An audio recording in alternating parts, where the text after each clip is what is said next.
Hey there, it's Ashley at Smart Addition Academy, and in today's video, we are going to go through a full-length math test for the Accuplacer exam. There will actually be 3 parts to this exam. We will start with arithmetic, go on to quantitative reasoning, and then finish with advanced algebra, okay? So before we jump into our exam, I want you to make sure you check out the links in the description of this video for practice tests just like this one. So in this video today, we will go through this exam. I will go through each question and you can follow along while I solve it, okay? So you might want to have a piece of paper and a pencil ready so that we can go through these together. So let's get started on our arithmetic portion.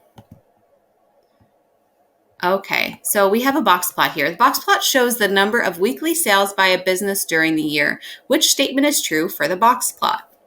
So first thing, a box plot talks about 5 different pieces of data here. So we have our minimum and our maximum at the end. Those are the whiskers, okay? And then this box here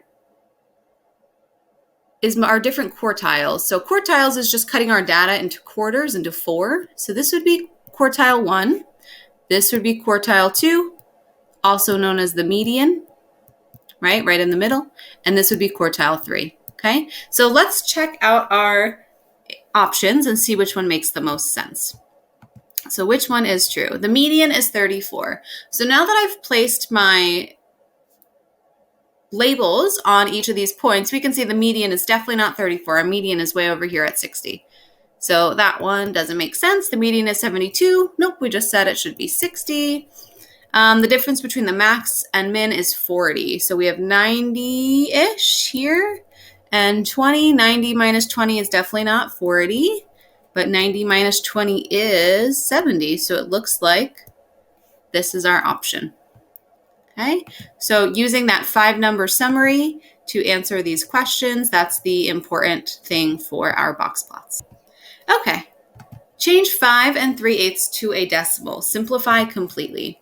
So on the Accuplacer exam, for this portion, you may be given a 4-function calculator for specific questions. So I'll show you what we would do if we had the calculator and then just go through quickly how we do it if we didn't. So 5 3/8.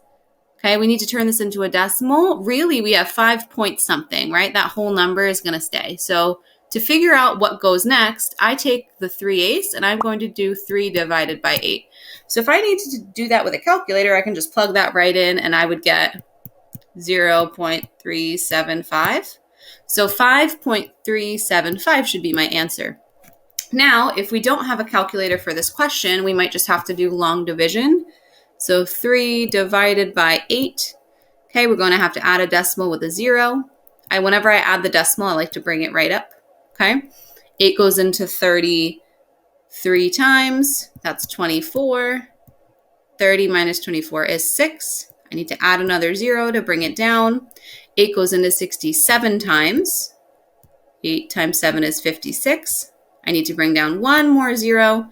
And then 8 goes into 45 times, and that has nothing left over, so I know I'm done. So whether you have a calculator or not will really just tell you which way you need to solve this, and it might just take a little bit more time, but we can do this with long division. Okay, so 5.375.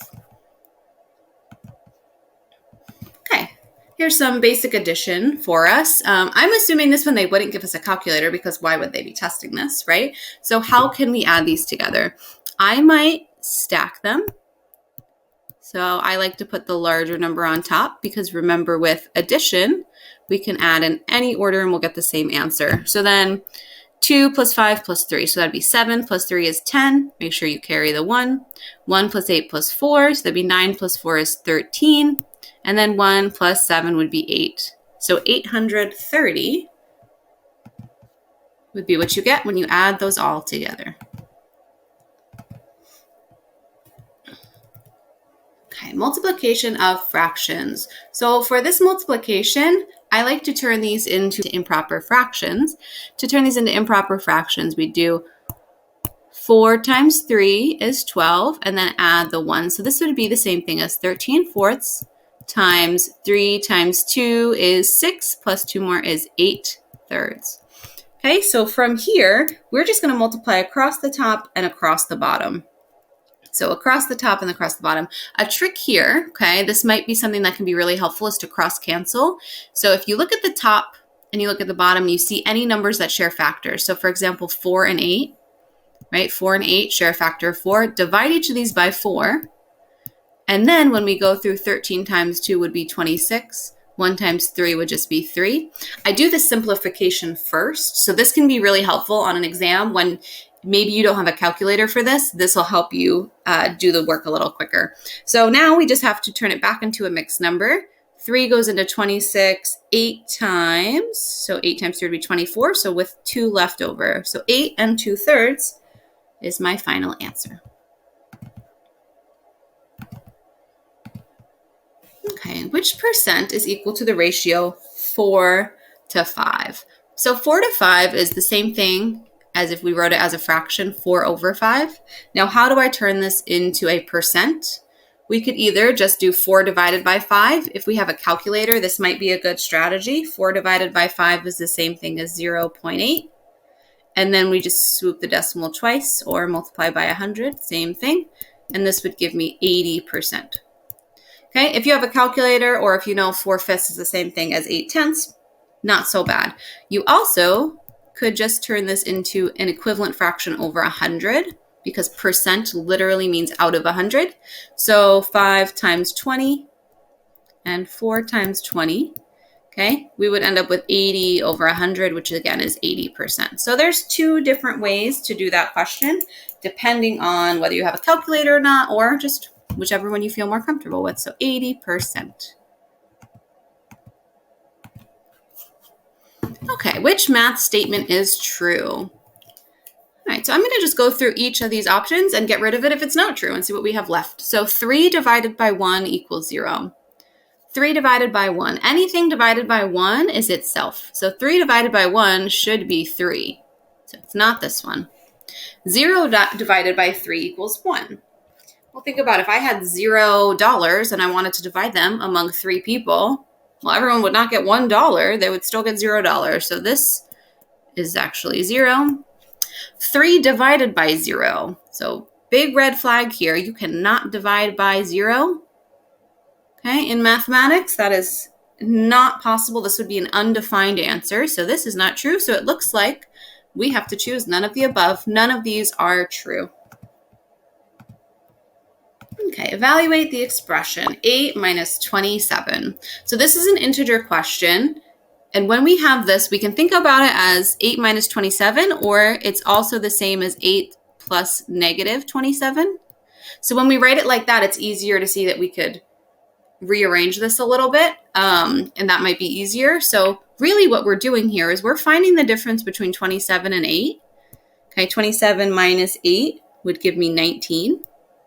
Okay, right? We'd have to take 1 away, turn this into 17. 17 minus 8 is 9, carry down the 1. So 19, but then we have to remember that the 27, the negative 27 is the larger quantity. Okay, so this answer actually has to be negative. So if you think about a number line, right, and say 0's here, and we had 8, and then we added negative 27, we'd be going all the way into the negatives, right? So we would definitely have a negative answer. So negative 19 is our solution.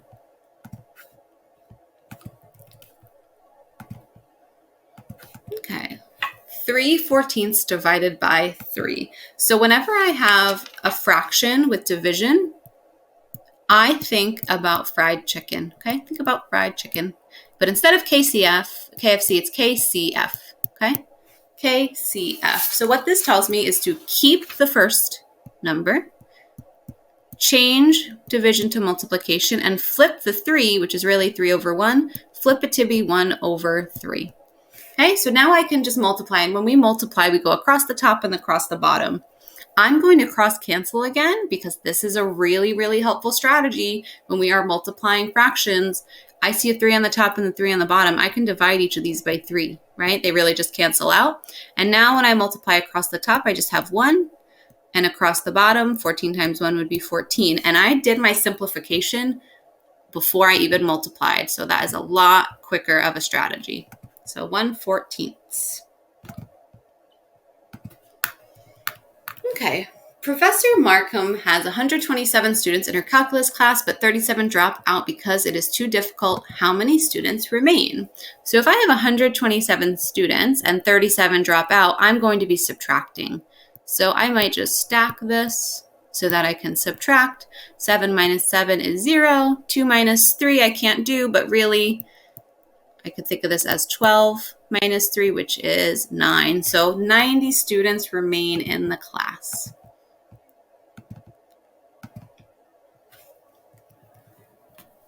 Okay, seeing a lot of multiplying, dividing fractions here. So let's see how we could do this one.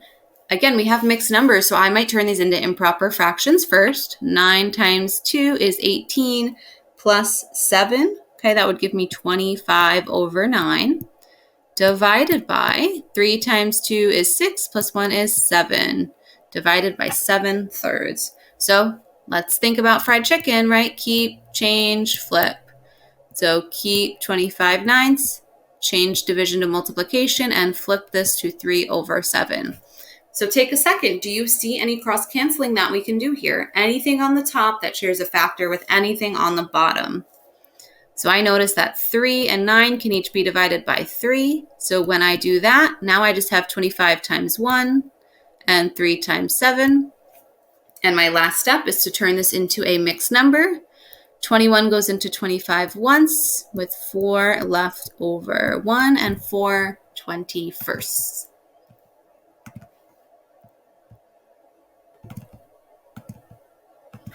Okay, right? 0.21, or this is 21 hundredths, write this as a percent. So all we have to do to go from a decimal to a percent is either think about swooping the decimal twice to the right. That is the same thing as multiplying by 100. Okay, either way you want to think about it, we should get 21%.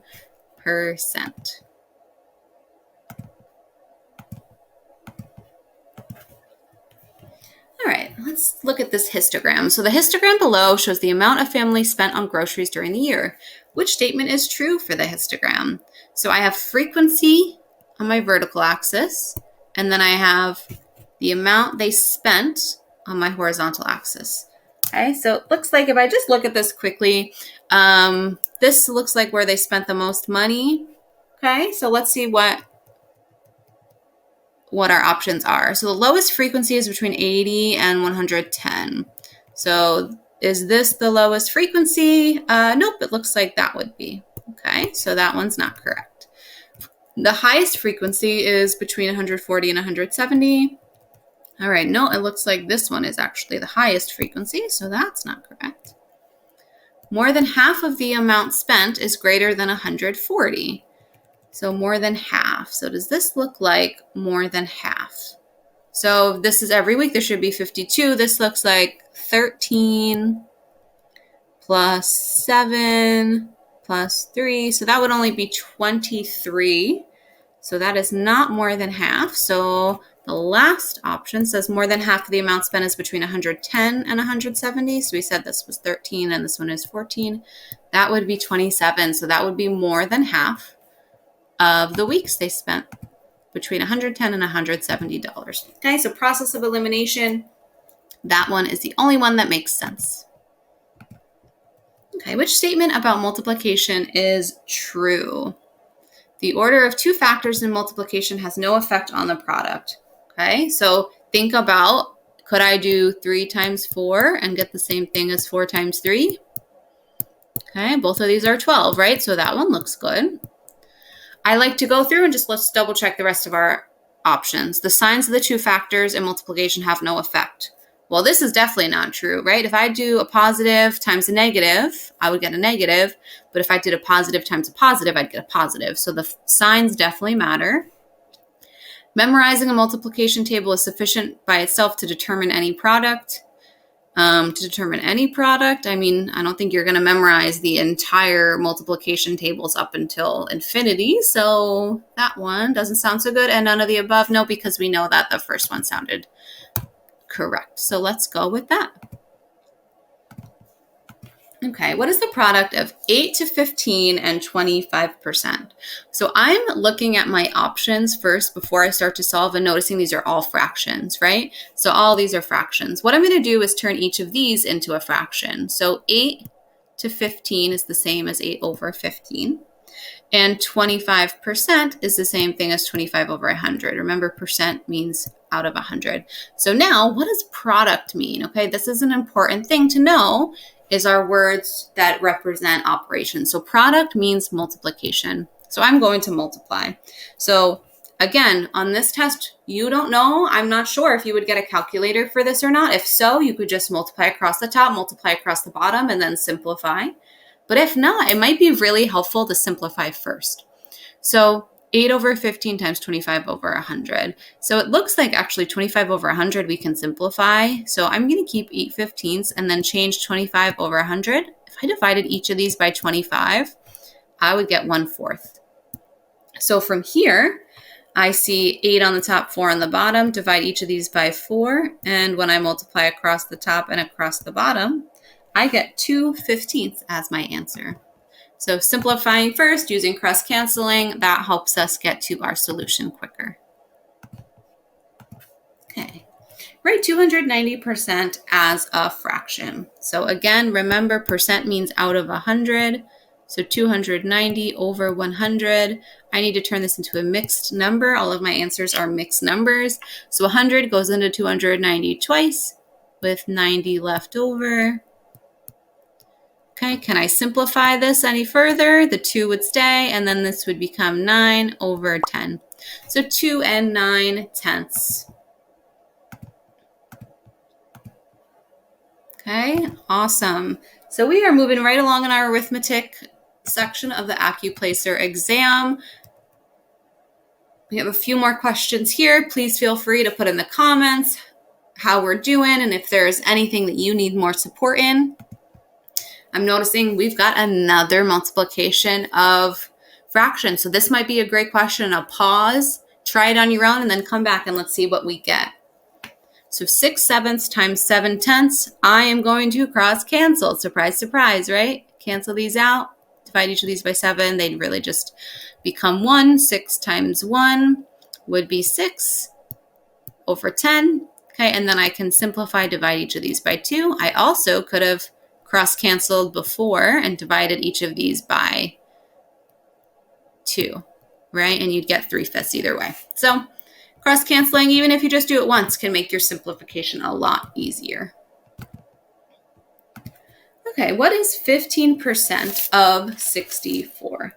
15% of 64. So I'm going to look at my answers, and these are all in a ratio. Okay, all in a ratio. So ratios I like to also think of as fractions. So I'm going to, kind of a weird way to solve this problem, but I'm going to turn these into fractions first. So 15% is the same thing as 15 over 100. And then of 64, that means we need to multiply by 64. Okay, and I could just write this as 64 over 1. So now, can I simplify this first before I go through and multiply, because I'm not sure if we'd have a calculator. And it looks like I can divide 64 by 4 and get 16, and 100 divided by 4 is 25. Okay, so now if I multiply across the top and across the bottom, let's just do a quick reminder of multiplying 2-digit numbers. 5 times 6 would be 30. 1 times 6 is 6, so you have to add 3 more, that would be 90. Okay, now when I move over to my tens place, I need to add a placeholder.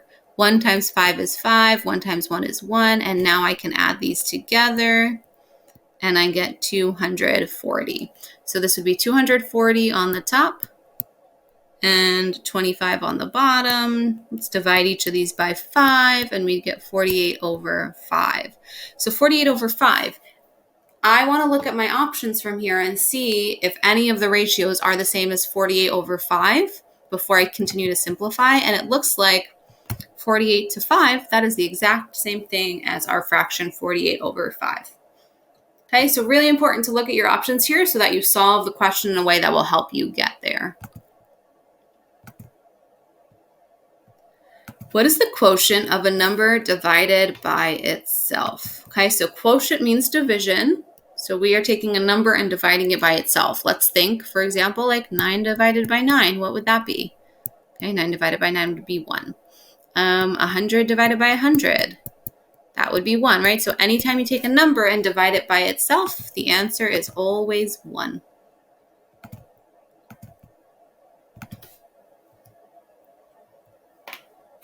Okay, a soccer team has scored, okay, here's the goals that they've scored in the first 9 games. During the next game, the team scores 8 goals. Compare the mean and standard deviation before and after the next game. So if this is the goals that they scored originally in their first 9 games, and then in the next game they score 8, that's higher than anything they've scored before. So what that will do is that will increase my mean. Their average goal per game is going to be higher. So I'm going to get rid of any option that tells me that my mean would be lower. So those don't make sense, okay? So as my mean is increasing, what happens to my standard deviation? Well, standard deviation means variability, okay? So this is how variable a set of data is. So if you have a number that's outside of the norm, which 8 is quite a bit higher than the rest of the numbers there, right? It's kind of like an outlier. That's going to increase my standard deviation as well. So option number 1 is our solution, okay? Before the game, then to after the game, the mean and standard deviation will both increase. Okay, which fraction is the least? So to compare fractions, it's really helpful to have a common denominator. So if I look at my denominators, I have 18, 2, 3, and 9. A common denominator that I could use looks like 18 would have each of these as a factor. So we can leave our first one as 11/18. Okay, now 1/2. Turn this into something over 18, right? Multiply by 9. So 1 times 9 on the top. This is the same thing as 9/18. And then 2/3. Do the same thing here. To do this on the bottom, 3 times 6. So 2 times 6 is 12. So this is 12/18. And then lastly, 5/9. We multiply 9 times 2. So 5 times 2 would be 10. So we need the fraction that is the least. So it looks like this one is the lowest, 9/18. So that was 1/2, right? So once you have a common denominator, it's a lot easier to compare your fractions. All right, so we have completed our first section of the Accuplacer. This was the arithmetic section, okay? We're going to go on and work through the quantitative reasoning section. And quantitative reasoning, algebra, and statistics. Okay, so here we're moving on to our second part of the Accuplacer math exam, quantitative reasoning, algebra, and statistics. All right, so solve the inequality for the unknown. Okay, to solve an inequality, we want to do this the same way we'd solve an equation, but we just need to be careful. If we have to divide or multiply by a negative, then we're going to have to switch the sign. Okay, so that's the important thing with inequalities. Other than that, we're basically solving it the same way we'd solve an equation. So it looks like we need to do some distribution, maybe combine some like terms. So let's start on the left side. 2 times 3x and 2 times -1. So we'll distribute that 2 and get 6x minus 2 plus 5 is greater than or equal to, and on the right side, it looks like I can combine 3x and -4x. So that'd be -x minus 4. On the left side, it looks like I can combine, look, -2 and 5. So 6x plus 3 is greater than or equal to -x minus 4. Okay, so from here I have variables on each side of the equation. I'm going to move this variable over. So I'm going to add x to both sides so that now I just have all my x's on the same side. And from here I have a two-step equation. I can subtract two-step inequality. -7 and then divide by 7.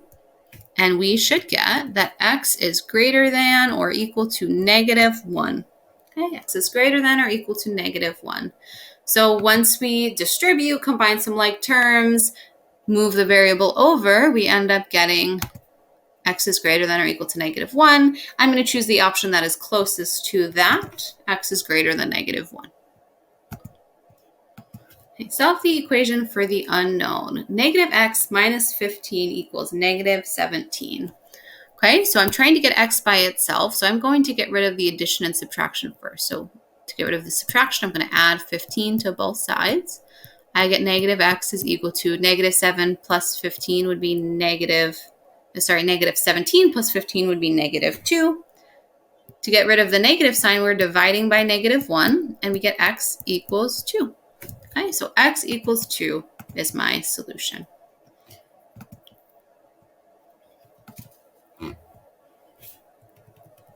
Solve the system of equations. So now we have a system to try to solve. So when we are solving a system, our goal is to try to cancel out one of the variables first and then solve the equation, and then we can go and plug it back in. So we're thinking about adding these equations together. Right now, if we added them, we wouldn't cancel anything out. But I'm going to try to manipulate these equations so I can get rid of my x's. So what I'm going to do is multiply this by 3 and multiply this by 4. Okay, so what that does is that will help me get the same coefficient in front of the x's, but one will be positive, one will be negative. So when I distribute this 3 to the first equation, -12x plus 9y equals 90. So you have to make sure you multiply every term by the 3. And the second equation will multiply everything by 4. 12x plus 16y equals 60. Okay, so now I can add these equations together. Okay, so I've stacked the x's over x's, y's over y's, and then I have my constants. So these will cancel out. I'll get 25y equals 90 plus 60 would be 150. And from here, all I have to do is divide each side by 25. And we get y equals 6. So y equals 6. That is only part of my solution. I need to now plug this back in to one of my original equations. So I'll just choose, let's choose the second one so we don't have any negatives. Sometimes the signs can mess us up. So I'm just going to plug 6 in for y. 3x plus 24 equals 15 minus 24 from both sides. And we get 3x equals 15 minus 24 would be -9. And when I divide each side by 3, I get x equals -3. So x equals -3, y equals 6. That would be the same thing as the coordinate -3, 6, which is right here. So always x comma y, right? So -3, 6 would be our solution.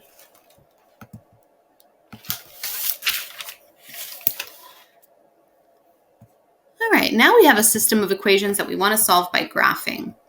So all of my choices here are graphs that have 2 different lines. So I want to turn these original equations into an equation I can graph. And for me, I like to use y equals mx plus b form.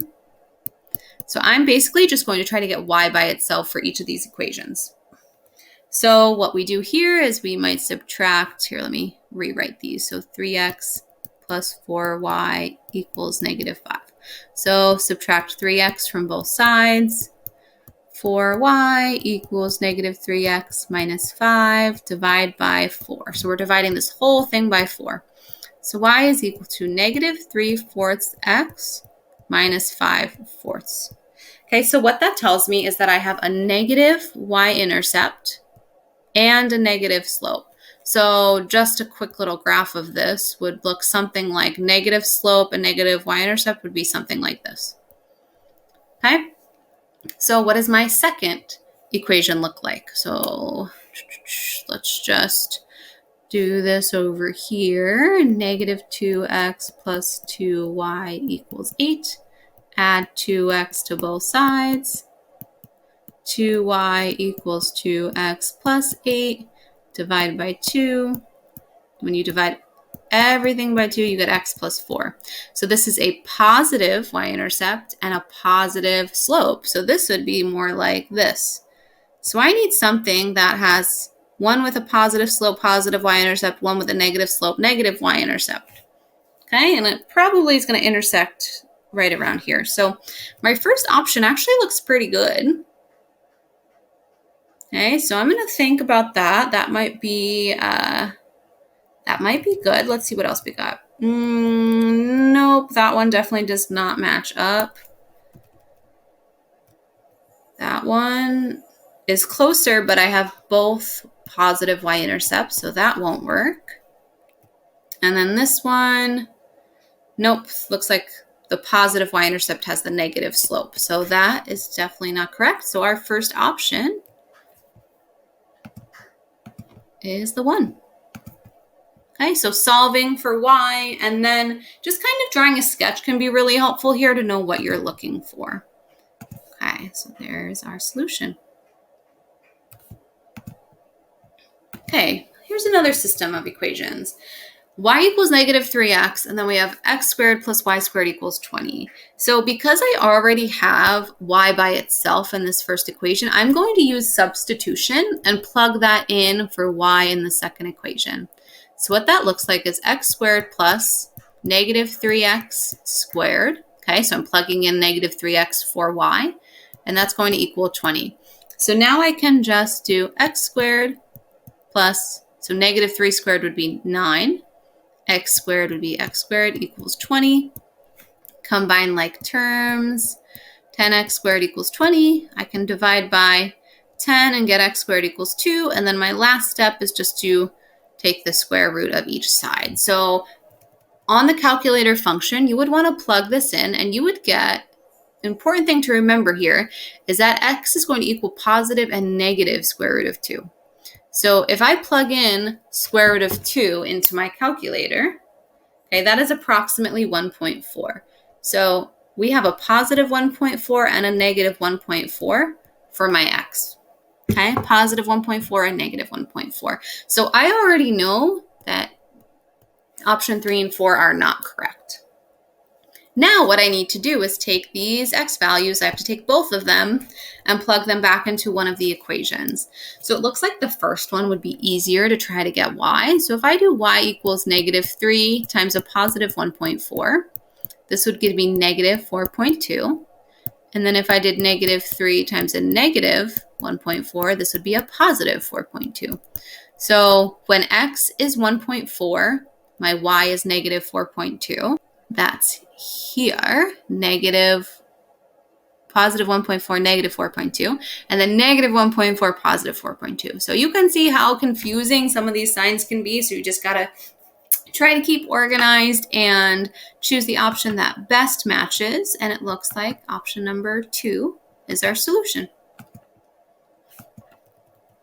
Okay, for this next question, let's find the range of the data set. So all range means is our max minus our min. So when we look at our data, I'm trying to find the highest value.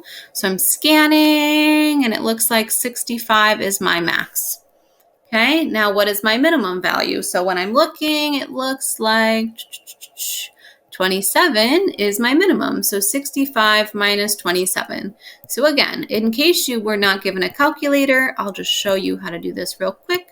This would be 5, 15 minus 7 would be 8. 5 minus 2 is 3. So 38 would be my range, the max minus my min.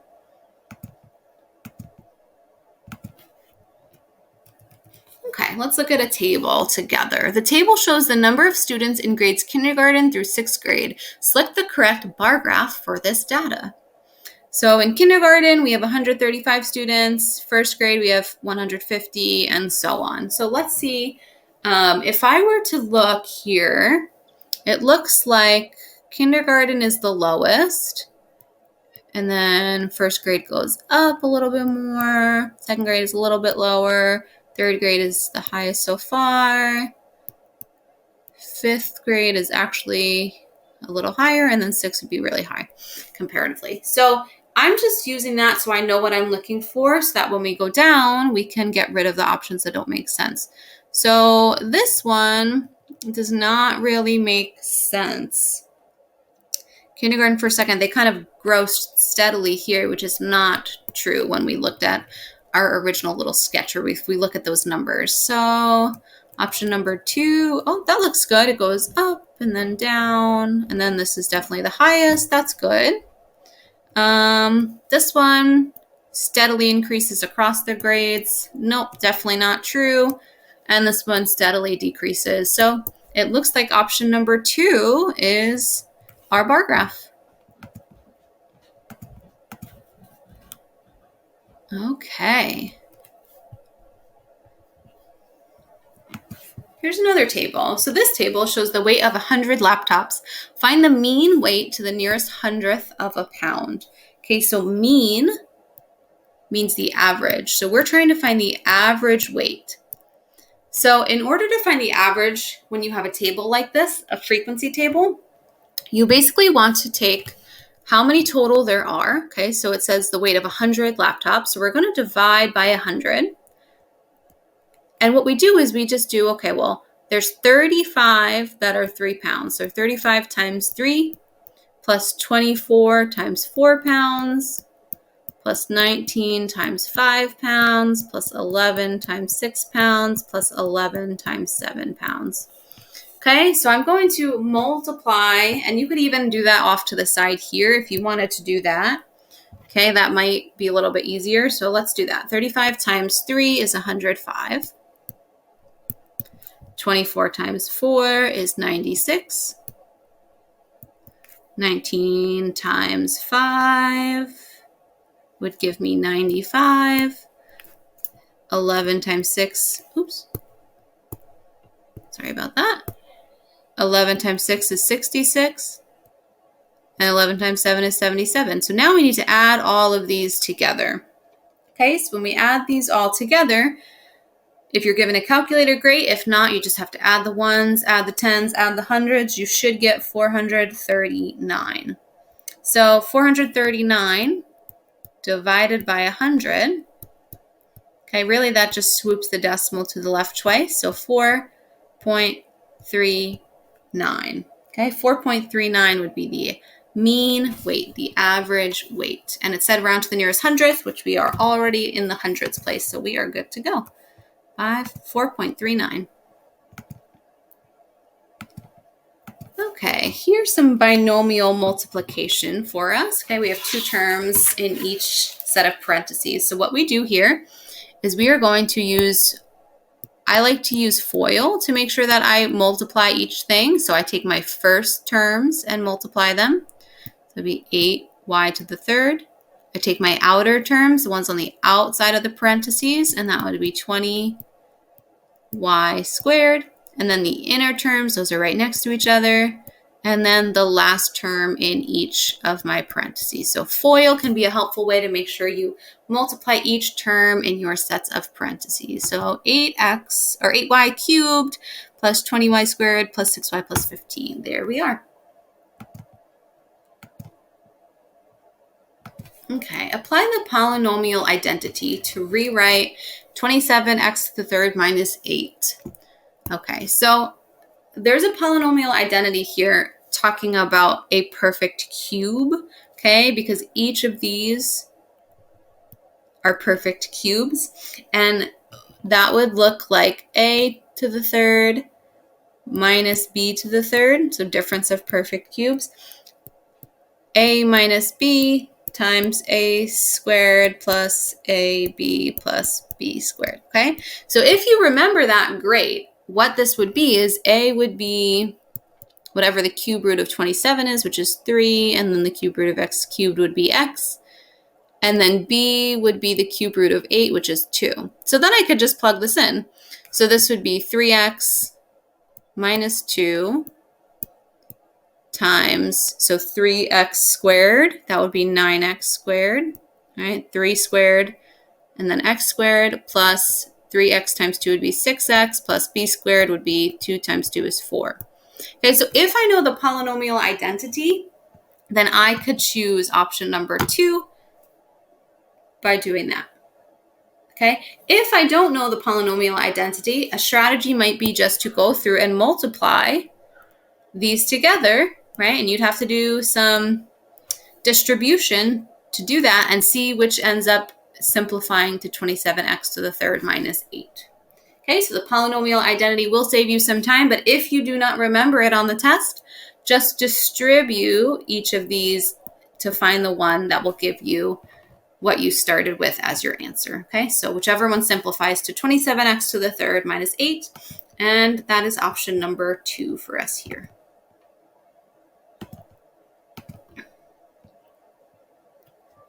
Okay, perform the operation. So we have some polynomial addition here. So because we're doing addition, the parentheses don't really matter. We could drop them. We don't have to do any distributing or anything. So I'm just going to combine like terms. So it looks like I have no x cubes to combine. So 5x cubed stays. I can combine 3x squared plus negative 5x squared. That would be negative 2x squared. Negative 4x, nothing to combine there. And then positive 2 minus 3 would be a negative 1. Okay, so combining like terms, making sure you have the correct sign. Looks like this is our solution.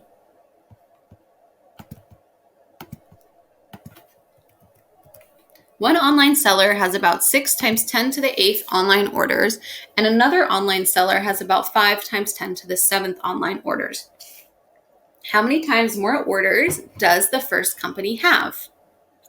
So to find how many times more, we want to take the first one and divide it by the second one.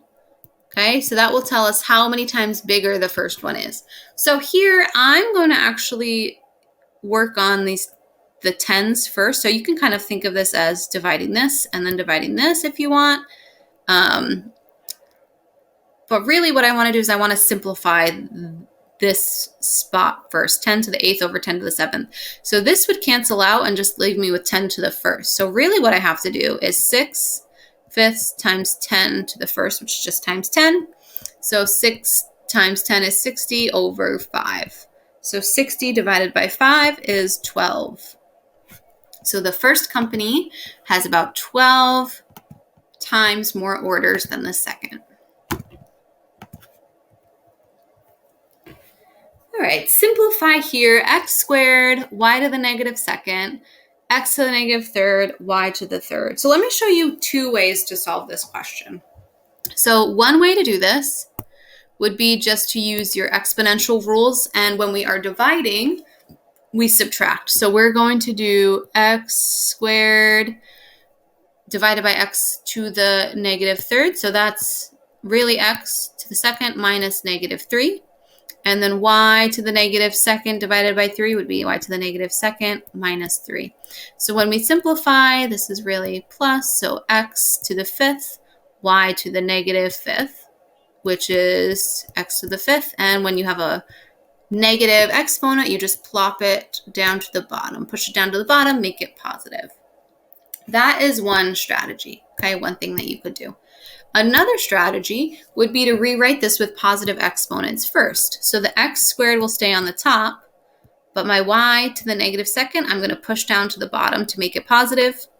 My x to the negative third, I'm going to push that to the top to make that positive, and my y to the third will stay the same. So now I can just multiply the tops. Okay, x to the 2 plus 3 is 5, and the bottoms, y to the 3 plus 2 is also 5. And either way, we get y to the 5th, we get x to the 5th over y to the 5th. Okay, x to the 5th over y to the 5th. Okay, x to the third equals negative 8. So let's solve for x. So one thing here is when we have x to the third, this means x times x times x, right? So we're doing something times itself 3 times. So in order to get a negative as our answer, how would we do that? Well, if these are positive, positive times positive times positive, well, that will be a positive. But negative times negative times negative, so negative times a negative is a positive times another negative. So that's how we'll get a negative answer. So I can eliminate 2 of my options here. So from here, now I can probably just kind of plug in and see what I get. So negative 4 times negative 4 times negative 4. Well, this would be 16 times negative 4. That would be negative 64. So that's definitely not right. So let's try negative 2 times negative 2 times negative 2. So that would be 4 times negative 2 is negative 8. So here is my solution. X is equal to -2.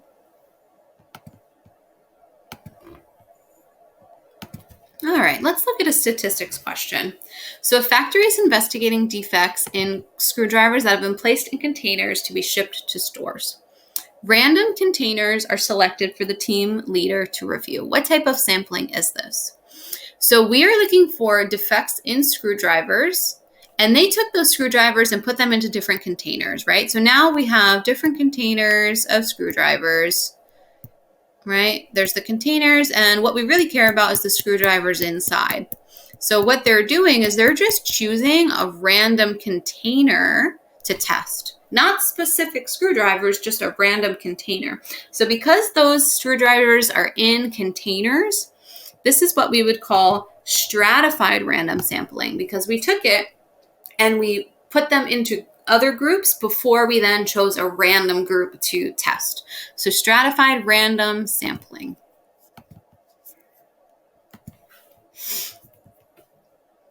A study separated two groups into people who drink coffee in the morning and people who drink tea in the morning. Researchers compared how people felt 4 hours after waking up. What type of study is this? Okay, so because people were separated into two different groups and then asked how they felt, right? We're comparing them after they're separated into groups. This would be an experiment. Okay, we are trying to use an experiment to see how people feel if they drink coffee versus if they drink tea. Okay, and people were assigned into those groups. So this is an experiment.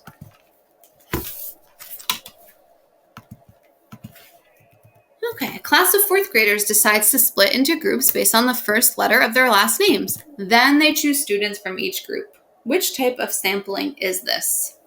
So because the fourth graders are split into groups based on their first letter of their last name, okay, then we're choosing students from each group. There could be 10 students that have a last name of A and only one that have a last name that start with Z, right? But we're still picking random group students from each of those groups. So that's what we would call quota sampling. So this is quota sampling because you have a quota of students that's coming from each category, each of the last names. Okay, so this is quota sampling. All right, here's a little probability question for us here. In a deck of 20 number cards, cards 1 through 5 are green, 6 through 10 are red, 11 through 15 are yellow, and 16 through 20 are blue. Describe the union of the first 10 cards. So union means we're putting things together. Think about like a marriage, right? A union. We're putting them together. So here are the first 10 cards. Okay, so the green cards here are 1, 2, 3, 4, 5. And then the red cards are 6, 7, 8, 9, 10. So this is what we would have here, the union, okay? Putting them together, but making sure that we have the green cards with the correct numbers and the red cards with the correct numbers. Okay, so union, think marriage. Okay, so this one's another type of probability question. Students were surveyed on if they liked math, social studies, or science as a subject. Describe the intersection of the events. So now intersection, right, when things cross, when they overlap. This is for the word and. When you hear intersection, think and. Okay, so and would be students who like math or social studies. Nope. Students who like math and social studies, yes. People who do not like any, no, and people who like math. Okay, so we have an intersection between students who like math and students who like social studies. All right. Okay, this is our final question in our quantitative math section, quantitative reasoning. A spinner is labeled 1 through 10. What is the probability of landing on a multiple of 3? So 1 through 10, let's make a list of our multiples of 3. So this would be 3, 6, and 9, right? 3, 6, and 9. So there's 3 different options out of the 10 total, 1 through 10, right? So 3/10. Awesome. Okay, 3/10 would be our solution. So we are going to move on to our final section, and that is our advanced algebra section. Okay, let's go here, advanced algebra. Here we go.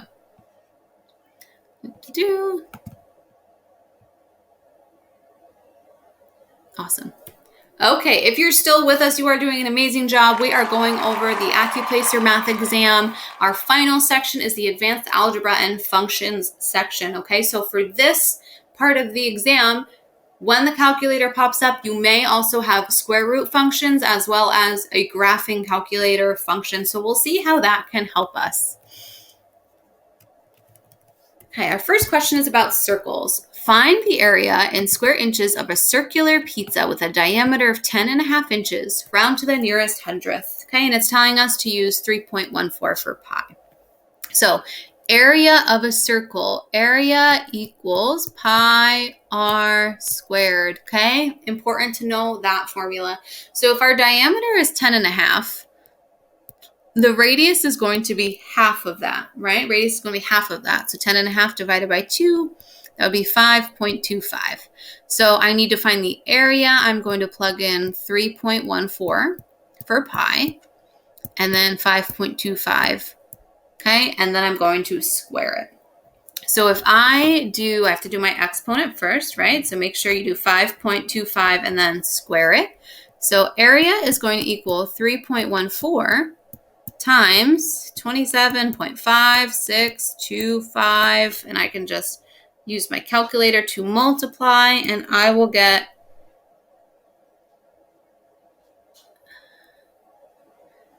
86.54625. So to the nearest hundredth, okay, I want to go to this place value, right?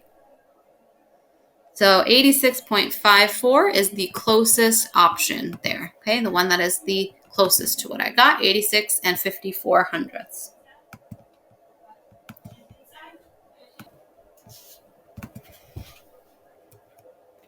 Okay, here we have the area of a penny is approximately 11 square millimeters. Find the circumference of a penny to the nearest tenth of a millimeter. So we're going to use 3.14 for pi again. So the area of a penny, right, area of circles is pi r squared. So this time we know the area is 11, okay, and it says we need to find the circumference. So looks like first what we'll do, and actually, right, we're using 3.14 for pi. What we're going to do first is find the radius, and then we can use that to help us find the circumference. So 11 divided by 3.14 will give us approximately 3.5, and that is my radius squared. So when I take the square root of both sides, I'm going to find that my radius, okay, my radius is approximately 1.9. Okay, so if my radius is 1.9, how do we find the circumference? So circumference, you can either think about it as pi times diameter or 2 times pi times the radius. Either way is fine. Okay, the radius is 1.9. That means our diameter is going to be 3.8. So 3.14 times 3.8, we plug that in, and we should get approximately 11.9 for our circumference. Okay, so knowing these formulas is the most important part of these circle questions. Okay, and then remembering that your radius is half of your diameter, or thinking about that as your diameter is twice your radius, then we can find our circumference. Okay, so we've done 2 circle questions together. This might be a great one for you to pause the video and see if you can figure out how to solve this. A circle has an area of 240 square centimeters. Find the radius to the nearest tenth of a centimeter. So again, area equals pi r squared. So this is telling me the area is 240. We're going to use 3.14 for pi, and then we're going to need to find the radius. So we're going to divide by 3.14 on each side. So this is about 76.43, just rounding a little bit here. And now when I take the square root, okay, the square root 8.74 is about what I get for my radius. So when I look at my options, I need to round to the nearest tenth. Okay, so the 4 here tells me to stay. So to the nearest tenth, I have 8.7. Okay, 8 7/10. Right, lots of circle questions on this practice test. The area of a circular drum top is 175 square inches. Find the diameter to the nearest tenth of an inch. So again, we're going to really know this area formula. Area equals pi r squared. So the area is 175. We're going to use 3.14 for pi. And then we'll solve for our radius. That will help us find the diameter. So divide by 3.14. You'll get about 55 and 73/100ths. When I take the square root, we get about 7.5 for my radius, so 7.5 inches. Now to find my diameter, we just need to multiply this by 2, and we'll find the diameter is equal to 15. Okay, so our diameter is 15 to the nearest tenth.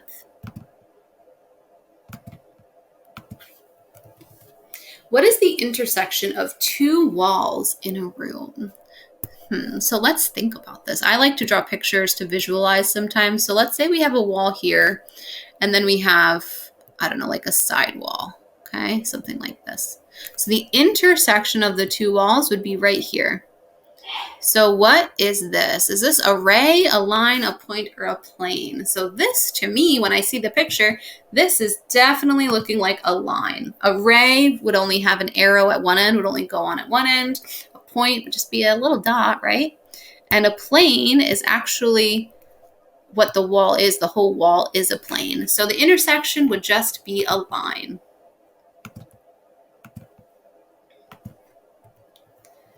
Okay, triangle ABC there's its points, and after a transformation, okay, there's our new points. So what is the transformation between the points?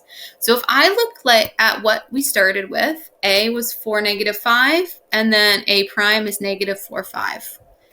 Okay, B is 0, 2, B prime is 0, -2, C is -1, 8, C prime is 1, -8.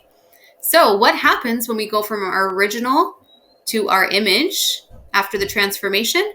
Well, it looks like our signs are changing, right? So our signs are changing. So what that means is that we're going from, for example, let's say we were in the first quadrant, positive and a positive.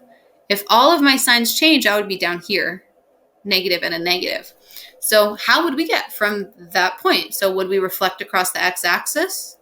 Nope, that would land me down here. Would we reflect across the y-axis? Nope, that would land me up here.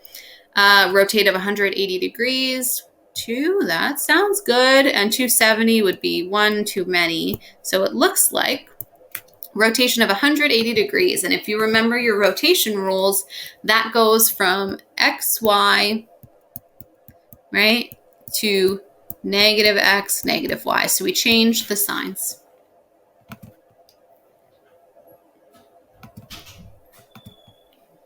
Okay, select the right isosceles triangle with the correct lines of symmetry. So lines of symmetry just mean that we are drawing a line that creates a symmetric image. The image is the same on either side. Basically, think about folding a piece of paper onto itself. So this line here, if I draw this line, would this fold the triangle onto itself? Looks like it would line up. That looks good. This one, we have this, which is still the same. Now, what happens here? If I fold along this line, I don't think they're going to line up. I feel like this would end up over here somewhere. That does not look so good. So that one doesn't work. That's that same line that we just said doesn't work. And then lastly, does this create symmetry? You can kind of tell that these triangles that it creates are not the same. Right? This one's a right angle. This one's definitely not. So it looks like we only have that one line of symmetry up here. So that would be our line of symmetry for our right isosceles triangle. Okay, so here's another question from the Accuplacer exam. Identify the rays, lines, or line segments that intersect at point C. So point C is right here. And it looks like we have this one ray. This would be a ray, so DC. Okay, important that you write it in that order so that the arrow is pointing in the correct direction. And then we have GF, and this would be a line segment here. So let's see what our options are. So this shows CD and GF. So this will not work because the ray is pointed in the wrong direction. Okay, we want it to point DC. So this one looks good, but then we have a line. GF is actually a line segment, so we're getting closer. We said this one couldn't be right. So it looks like it has to be DC and GF. The line above GF does not have arrows because it is just a line segment. So important to remember the difference there. Which term correctly describes a prime number? Okay, so a prime number is any number that only has factors of 1 in itself. So that would be, like, for example, 2, 3, 5, 7. Okay, those are prime numbers. So are each of those prime numbers an integer? Yes. Are they each a whole number? Yes. Are they each a natural number? So a natural number includes 0, but these would still work. So it looks like all of the above would describe a prime number. Which number is not a multiple of 11? So multiples of 11, you might want to make a list of your multiples if that's helpful, or you could just look at each one and say, what if I divide by 11? Will I get a number? So negative 121 divided by 11. So a negative divided by a positive would be a negative. And then 121 divided by 11 is 11, so negative 11. So that is a multiple. 0, is that a multiple of 11? Well, I could do 0 divided by 11. I would just get 0, right? So that works. 11 divided by 11 is 1, so that works. And then 131 divided by 11. So 131 divided by 11 does not give me a whole number. This gives me 11.9 something, something, something. And also, if I knew 121 was a multiple of 11, if I add 11 more to that, I'd get 132. So if 132 is a multiple, 131 can't be a multiple of 11, right? That wouldn't make sense. So that is our solution. That one is not a multiple of 11. How many unique prime factors does 64 have? So this is a question that prime factorization might help us with. So if I have 64 and I want to break this up into its prime factors, okay, I would think of, okay, what's a prime number that would go into 64? And I know that 2 goes into 64. So this would be 2 and 32. I like to circle the prime numbers when I get there. Looks like 2 also goes into 32. 2 also goes into 16. So I'm just breaking this down into my prime factors. Okay, this factor tree might look familiar. And at the end of this, when I have only prime numbers left, right, I can't break 2 down any further. Now I know what my prime factorization is, and it asks me how many unique prime factors there are. So the only prime factor I have is 2. This is 2 to the 1, 2, 3, 4, 5, 6 power. But 2 is only the unique factor, so there's only 1, right? There's only 1 unique factor, and that 1 unique factor is 2. Okay, so our answer would be 1. Find the radius in meters of a cone with a volume of 512 over 3 pi cubic meters and a height of 8. So if we're talking about a cone, the volume formula is pi r squared times the height all over 3. So I'm going to plug in what I know, and then we're going to try to solve for the radius. So 512 pi over 3 equals pi. We don't know the radius, but we do know the height is 8 all over 3. Okay, so how can we solve for the radius here? We might want to get rid of this 3 on the bottom. And that if we multiply each side by 3, that'll actually cancel out. So 512 pi equals 8 pi r squared. So let's divide each side by 8 pi. That'll cancel it out on the right side. And on the left side, my pi's will cancel out. And I'll get 512 divided by 8, which is 64.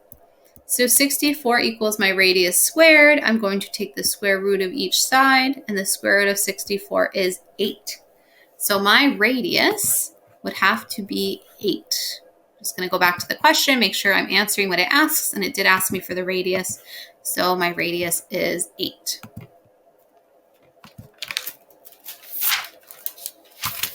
Okay, an ice cream cone is filled with ice cream, and then 1/2 of a spherical scoop of ice cream is added on top of the cone.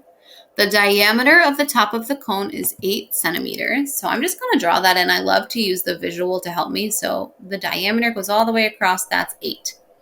Okay, the height of the cone, not including the half scoop on top, is 6. So that's telling me that this height here is 6. What is the amount of ice cream to the nearest cubic centimeter? So the volume of a cube, the volume of a cone is pi r squared h over 3. So this is our cone. And then when we have our sphere, we need to find the volume of the sphere too, which is 4/3 pi r squared. But remember, it's only half, right? This is only half of a sphere. So I'm going to divide this by 2. So I'm going to find my volume of the cone, my volume of that half of a sphere, and then add them together. So volume equals, this is telling me to use 3.14 for pi. Okay, if our diameter was 8, our radius has to be half of that, which is 4, so 4 squared, and my height is 6, all over 3. So I can plug a lot of this into my calculator, and once I do that, I'll find that the volume of my cone is approximately 100.48. Now let's look at the sphere. So my volume of the sphere would be 4/3. We're using 3.14 for pi. My radius again is 4. Oops, I wrote squared up here. I apologize. This should be to the 3rd power. 4 to the 3rd. And then I have to make sure I divide everything by 2. So when I do this, I get approximately 133.97. Okay, so from here, I'm going to add these together. And I get just about 234 as my answer, okay? And it asked me to find it to the nearest cubic centimeter, so that's the closest whole number, 234. Okay, so that is our volume of our ice cream, 234. Sphere has a radius of 14 centimeters. Find the volume in cubic centimeters. Okay, so again, volume formula for a sphere. Volume equals 4/3 pi and then r to the 3rd power. Okay, so I'm going to plug in what I know. 4/3 pi, we're using 3.14, and my radius is 14, so to the 3rd power.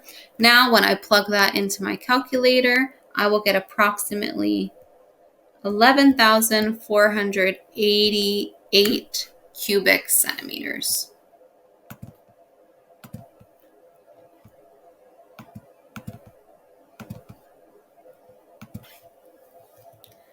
A wedge of cheese is in the shape of a right triangular prism. The area of the base is 30 square inches. What is the height in inches if the volume is 150 cubic inches?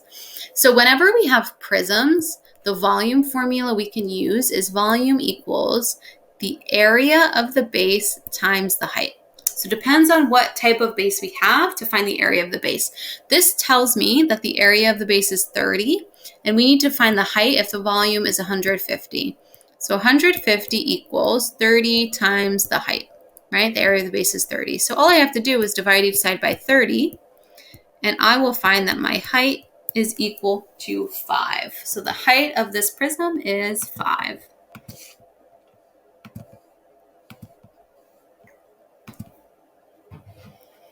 Okay, given the coordinates for a square, find the length of each side of the square. So we can either use the distance formula, okay, which is distance equals,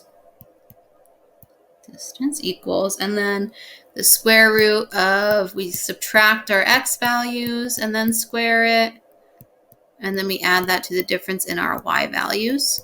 So this is a formula that if you remember this from algebra, great, you can use it.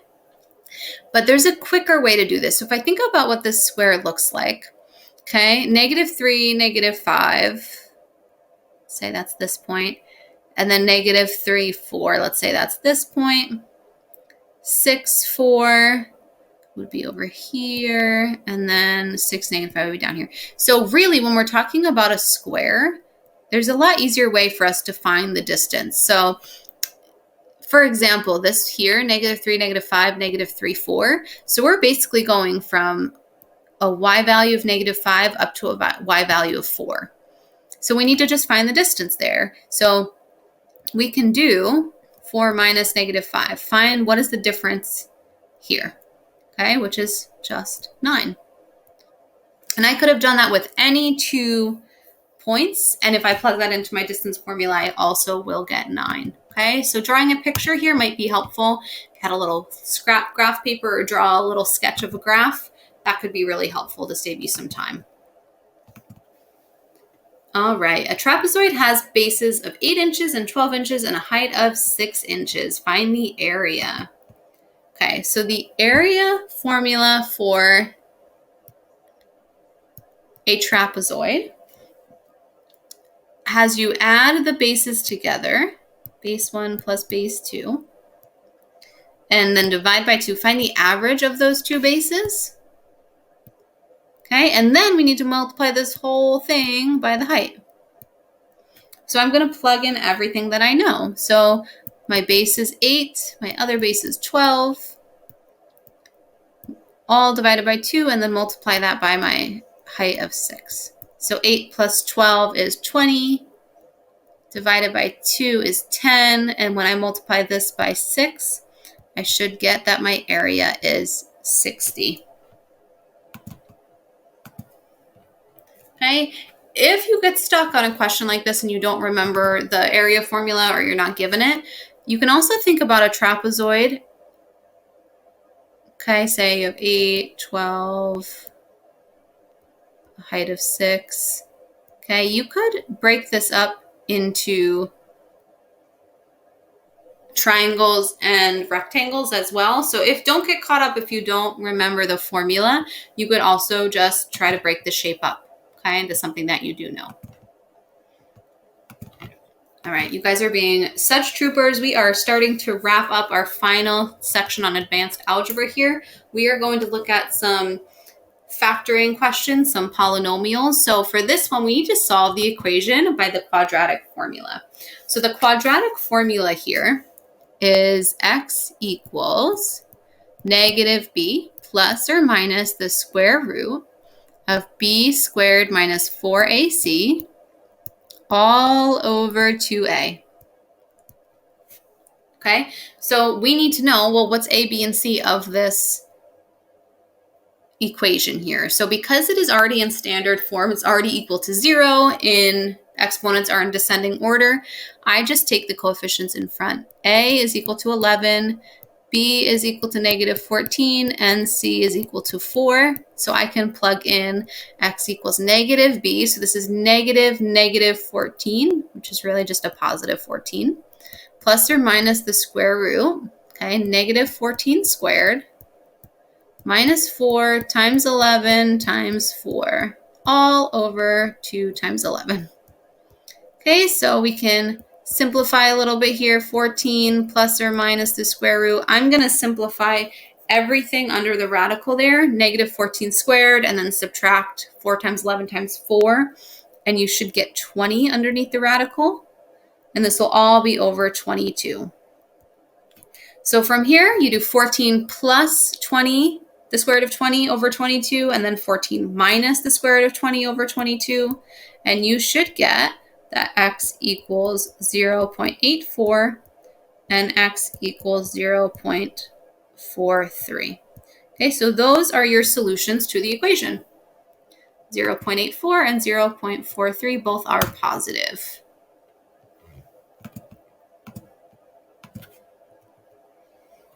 Okay, let's try this one by completing the square. So to complete the square, the first thing you want to do is move this constant over. Okay, subtract 10 from both sides. And so we have x squared plus 12x equals -10. So what we end up doing when we complete the square is we need to add some magic number, okay, to the left side to make this a perfect square. But if you add it to one side, because we have an equation, we need to make sure we add it to the other side. So to find this magic number here, we take our middle term of 12 and we cut it in half. Okay, 12 divided by 2 is 6. And then we have to square it. So 6 squared is 36. So the magic number here is 36. I'm going to add 36 to both sides. So what that does on the left side is this allows me to factor it, okay, into, this would be x plus 6 times x plus 6, right? Because those factors are the same, I can rewrite this as x plus 6 squared. Okay, that's, now we have a perfect square. That was our goal. Equals negative 10 plus 36 would be 26. So from here, I'm trying to get x by itself. So I need to first take the square root of both sides. And this would be x plus 6 equals, remember, you have to have plus or minus. So the square root of 26. And then I can just subtract 6 from both sides to get x by itself. So x equals negative 6 plus or minus the square root of 26. That is my solution when I complete the square. Okay, negative 6 plus or minus the square root of 26. All right. And this is our last question for this practice test. You made it this far. You should really give yourself a pat on the back. You are doing an awesome job to prepare for the Accuplacer exam. The last one we are going to do is to solve by factoring. So x squared plus 15x plus 54 equals 0. So what we get here, okay, is we have, I like to use the product sum method. So I make this little x over here and I think, okay, we need to multiply to 54 and add to 15. So what are factors of 54? That will get me to 15. So I know I can do 9 times 6 to get me to 54. And if I do 9 plus 6, I get 15. So these are my factors. So what that does is that allows me to break this into x plus 9 times x plus 6, and that equals 0. Okay, so we're not done. Remember, we need to solve. So the last step when we solve by factoring is to set each of my factors equal to 0. So x plus 9 equals 0, x plus 6 equals 0, so x has to equal negative 9, and x equals negative 6. Okay, so negative 9, negative 6, it looks like. There's our final answer. Okay, so we are all set with this practice exam. Again, make sure you check out the description